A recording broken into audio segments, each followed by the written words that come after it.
Chapter 6. The next box in our horse criteria variables area is driver points.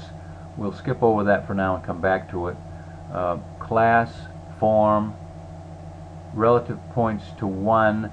There's a redundancy here. Relative points to 2 is what we've already selected, our 20-point spread, so we really don't need that box. Relative points to 1 would only be used if you are not going to use our top pick, so we'll talk about that later. Relative speed to 1. Now, relative speed to 1 is what we would use if we want to consider a horse who is not the fastest in the race. Relative speed to 2 is the box we would use if we want only to use a horse who is the fastest in the race. So what I'm going to do is I'm going to use relative speed to 2, and I'm going to put greater than 0. That means we will bet only the fastest horse in the race. So that's what we've got for criteria. We'll go into the rest of it later. I've got only 2 things checked. I've got a point spread, actually 3 things. A point spread of 20 or greater, a predictability index of 70 or greater, and the fastest horse in the race. Now, in order to activate this, we have to check the box that says enable criteria and then save the criteria.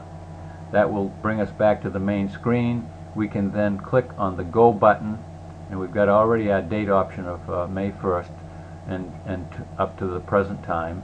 We click go and we click Strategize. That gives us the results of our brand new search at all tracks, and that's calculating via the online database, and will display our results on the screen momentarily. And we now have 876 races that fit the criteria that we selected. We had 394 winners. We bet $1,752 at $2 a race and collected $1,664 for a 4.99% negative ROI. And back with Chapter 7 in a moment.